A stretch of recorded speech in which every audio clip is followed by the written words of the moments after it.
Essas histórias que estão no livro, que essas histórias que se tornaram crônicas, elas são reais? São baseadas em fatos reais. Não vou dizer que 100% da história é real, porque a literatura exige um final legal. A crônica, geralmente, ela exige um final surpreendente, e também para descaracterizar as personagens, né, que poderiam se identificar com as histórias, eu acrescentei algumas coisas, né? Porque você teve um enfoque dessas crônicas colocando no mundo virtual, assim. O que aconteceu foi que eu percebi que as pessoas não estavam entendendo que o mundo virtual realmente existe, né? Elas acham que o mundo virtual é uma coisa longe da nossa realidade. Eu acredito que é a mesma coisa. A única diferença é o canal de comunicação. Como nós agora estamos aqui pessoalmente, no mundo virtual é entre a rede internacional de computadores, né?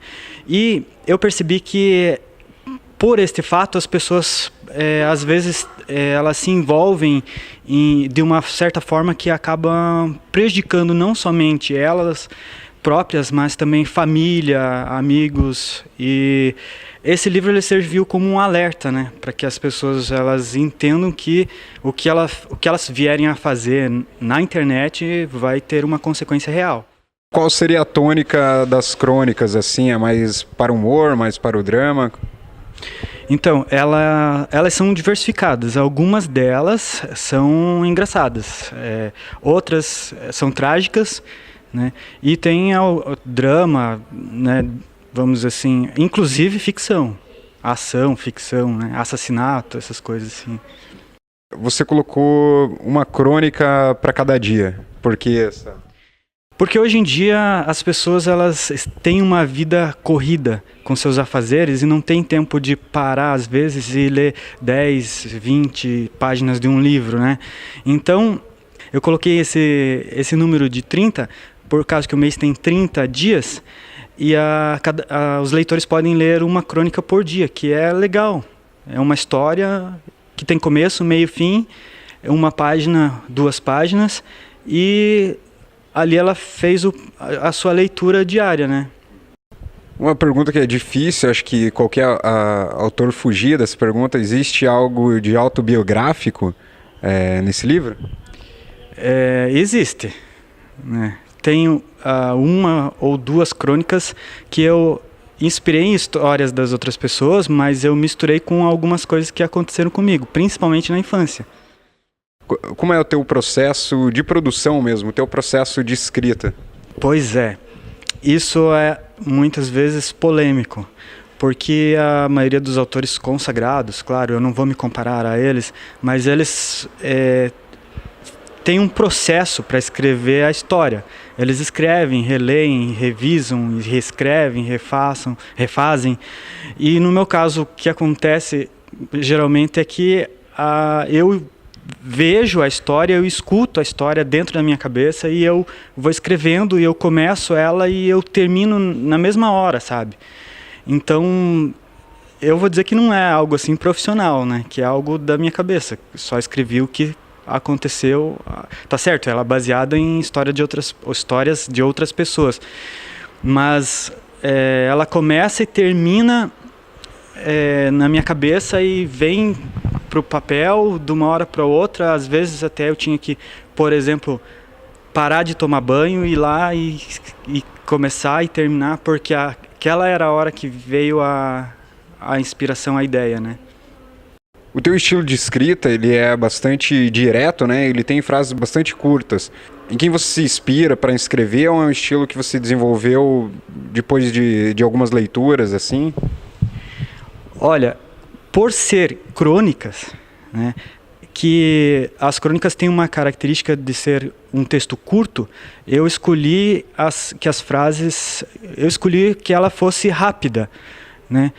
Porque justamente pensando em ser uma por dia, a pessoa vai ler a história e pronto, ela vai às vezes com aquela história ficar pensando no assunto, pensando na mensagem, no que aconteceu o resto do dia.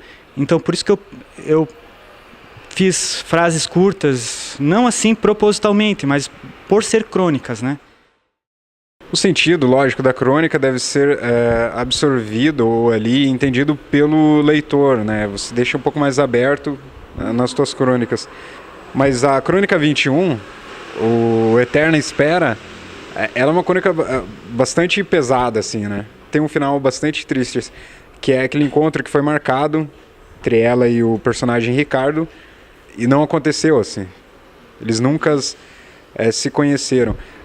Esse final, você usa uma passagem aqui bem interessante, no dia de hoje completa um ano que Ricardo e Marina não se conheceram. Essa crônica, o final dessa crônica diz um pouco sobre os relacionamentos na internet? Essa crônica diz a respeito dos relacionamentos na internet, e essa, em especial, ela fala sobre a mentira, né? Porque a Marina, na verdade, nunca foi tudo aquilo que ela disse para ele que era. E por isso que ela não foi ao encontro, né? Só que ele se apaixonou por tudo aquilo que ela era para ele e ficou esperando por quanto tempo. Inclusive, ele contratou detetive para procurar ela e não conseguiu achar ela. E ele continua ligando, talvez hoje ainda, continua ligando para ela. E a mensagem que ele escuta é que o número não existe, né? Ou está desligado. Aqui também tem uma espécie de pós-fácil, né? Que você disse que o livro ele não termina quando ele acaba fisicamente aqui, né? O que quer dizer isso? É que agora, nesse exato momento, tem alguém na internet, né?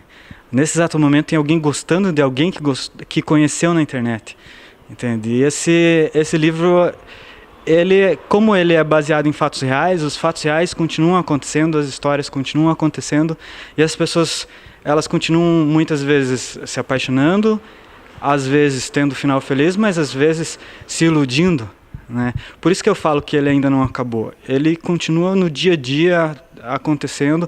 O que eu preciso é que você me conte a tua história, cada um me conte a história para que venha mais um, outro e outro. Contei também um pouco em alguns casos ali, principalmente de infidelidade e tal, no casamento, um ponto de crítica. Você se consideraria um autor engajado na crítica social, dos problemas sociais? Então, esse livro, ele é um livro com esse tema, crítica, né, social. Justamente por isso, as pessoas, não vou dizer qual gênero, mas os homens, as mulheres, casados e casadas, elas estão na internet, estão nas salas de bate-papo, estão nos sites de relacionamento. Existem sites que são somente para traição, entende? É uma crítica, vamos dizer assim, até um tanto quanto pesada. Algumas das crônicas você pode perceber isso.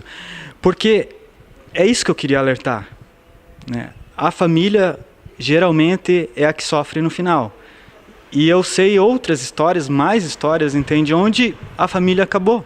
Porque talvez um dos parceiros não teve a atenção que achava que precisava, foi procurar atenção na internet e lá encontrou alguém que talvez pode ser alguém sincero, pode ser alguém que só queria se aproveitar daquela oportunidade, e esse relacionamento acabou fazendo com que ela destruísse a família dela, entende? O motivo por que eu escrevi esse livro justamente foi esse, entende? Porque as pessoas estão se envolvendo pela internet e estão esquecendo que elas têm uma família, têm filhos, né?